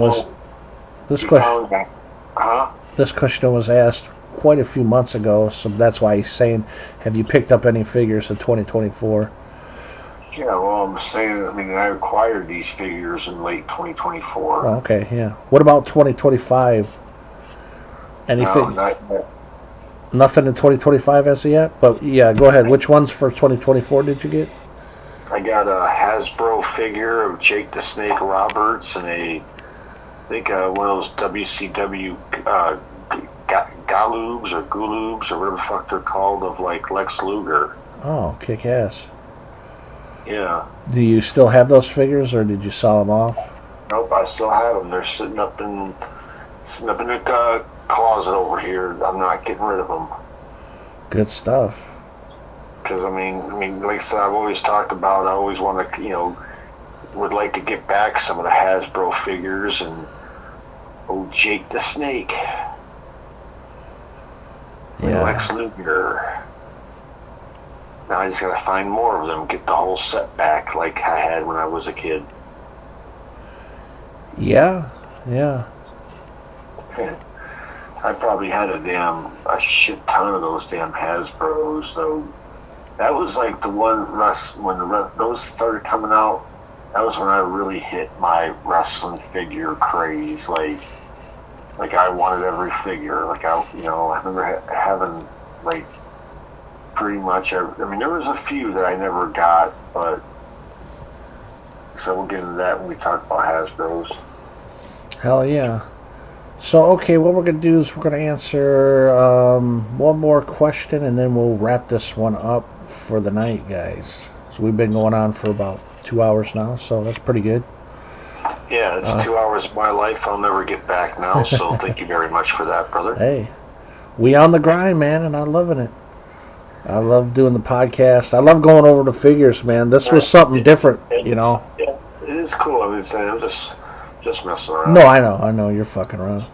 I've always heard that in wrestling terms, though. Like, people always say, like, "Oh, that's an hour of my life I'll never get back." Yeah. We're on the grind. Let's see. Last question for the night. Yes, sir. What do we got? What did Joe think of Survivor Series 1989? I think it sucked, but yeah, I'm just kidding. Survivor Series '89. That was a pretty good show. Yeah. I can't really remember who wrestled in '89, but I know you had some like good teams, and I think wasn't that when you had Well, he says here victory against the $1 Million Team at the Survivor Series, Hulkamaniacs to victory against the $1 Million Team. Yeah. Oh, yeah, I remember. Okay, yeah, it was Hulk Hogan, I think Jake the Snake Roberts, and Demolition. I think it was $1 Million. I think he had Zeus on his team as well. It was $1 Million Man Zeus. Well, let me look this up real quick. Yeah, because I mean, I'm sorry if I don't recall who wrestled. Is this the fact that '89 being so long ago? It's so many Survivor Series, so many SummerSlams. It's like, okay, who, you got to put your thinking cap on when, try to remember these damn '80s events. Yeah. Sometimes some of it stands out pretty big, and others you kind of forget about. Like, now if you were to, now I know the 1990 Survivor Series was a badass event. Right. You had the debut of The Undertaker. Survivor Series '89. Yeah. Let's see. I'm going to look it up and see the roster and all that. Series side. Let's go into the Wikipedia. I like the cover. That's pretty cool. Yeah. I got the Hulkster. Let's see where the match is at. The results here.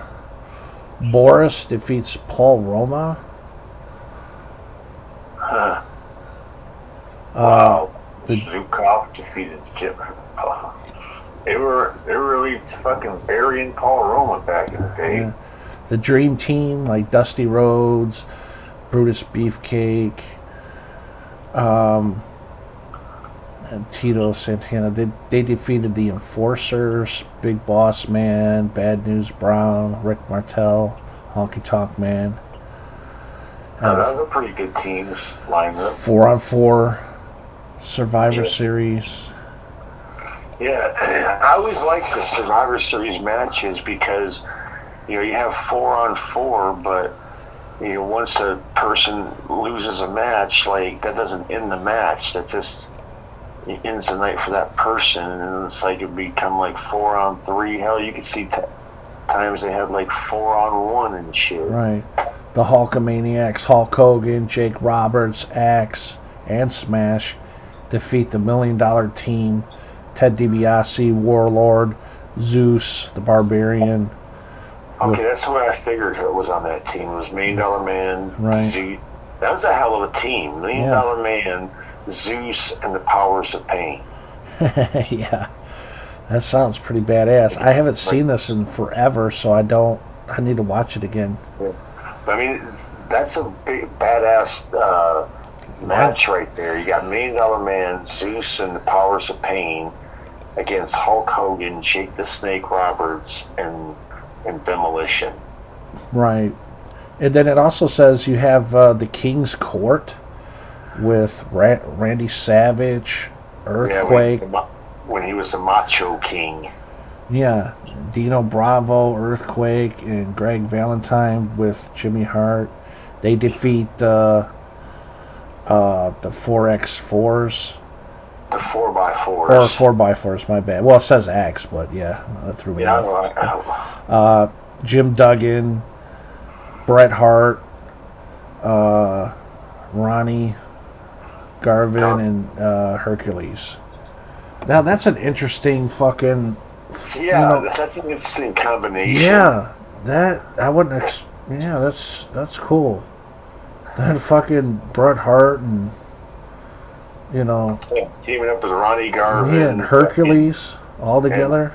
And Hacksaw Jim Duggan. Yeah. That's another one I completely forgotten about is Hercules.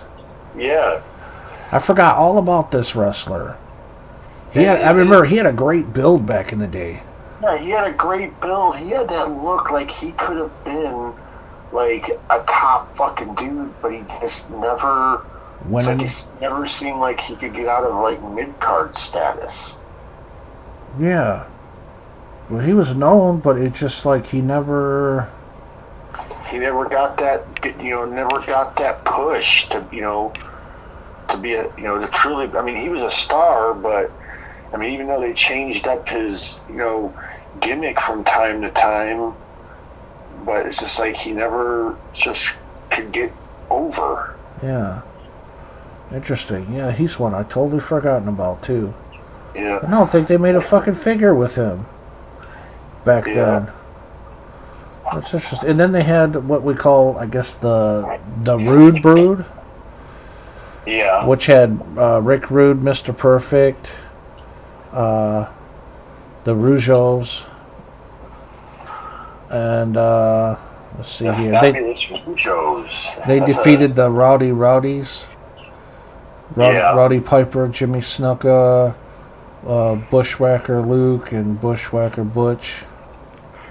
That's funny, teaming Roddy Piper and Jimmy Snuka after, the coconut incident. Yeah. That looked like that fucking hurt, by the way, man. I'm sure it fucking did, dude. Yeah. Let me grab a fucking coconut and smash it off your fucking head and see how it feels. I mean, damn, yeah. These guys are not playing around. And Jimmy Snuka has a fucking hard ass head, so I mean, I can't imagine what it would do to like an average person getting hit in the head with a fucking coconut. I'll tell you what it would do. It would knock them out. Yeah. Unless if you're a tough dude that likes pain, you're getting knocked out. Yeah. If you're getting hit in the head. But then the last one here, number 6, it says the Ultimate Warriors, which had the Ultimate Warrior, Jim Neidhart, Shawn Michaels, and Marty Jannetty. They end up defeating the Heenan family. Yeah. Bobby Heenan, Andre the Giant, Haku, and Arn Anderson. That's crazy. That's weird. Like, think of the Ultimate Warriors, like. You got Ultimate Warrior, the Rockers, right. And who else? We had Andre the Giant, Haku. No, I'm talking about as far as the Ultimate Warriors. Oh, the Ultimate Warriors. Yeah, we had the Ultimate Warrior, Jim Neidhart, Wow. Shawn Michaels, and Marty Jannetty. Yeah, it's kind of a weird group there. Yeah. And the Heenan family, Bobby Heenan, Andre the Giant, Haku, and Arn Anderson. Well, I think I know what Bobby. It was originally supposed to be Arn Anderson and Tully Blanchard, but I think Tully Blanchard left WWF, and basically Bobby Heenan had to substitute for him. Oh man, the big mistake because he's not really a wrestler. He's a manager. I mean, he's wrestled a few matches. I mean, he's gotten his ass whooped quite a few times, but Oh, yeah, he got put in a fucking bunny suit by the Ultimate Warrior. Yeah, a long time ago. that was the thing about, when you watch Bobby Heenan take bump, he wasn't really afraid to take, some pretty nasty bumps. Yeah. But I wouldn't really consider him like a wrestler, I mean, he was a manager that wasn't scared to, basically get his ass whooped. Right, which is cool, and I always liked him, man. I always liked Bobby. I think he was awesome. Yeah, I liked him as a manager I liked him when he was a commentator because he would come up with some funny fucking shit. Both his runs in WWF and WCW. Absolutely, yeah. He was one of a kind, man. Awesome person. But anyways, yeah, we're gonna go ahead and wrap this up, guys. We hope you enjoyed this 4-part series on the going through the LJN WWF wrestling figures. Oh yeah. Stay tuned because sometime in the future we are definitely going to be going into the Hasbro figures. Oh yeah. Yes, it's going to take us a while to film and editing and all that, but yeah, we'll be getting into that sometime in the near future. That's going to be fun, man, because there's a lot of them. Oh yeah, it is. Oh yeah. So anyways, that is it for now, guys. We're out of here, and have a kick-ass night.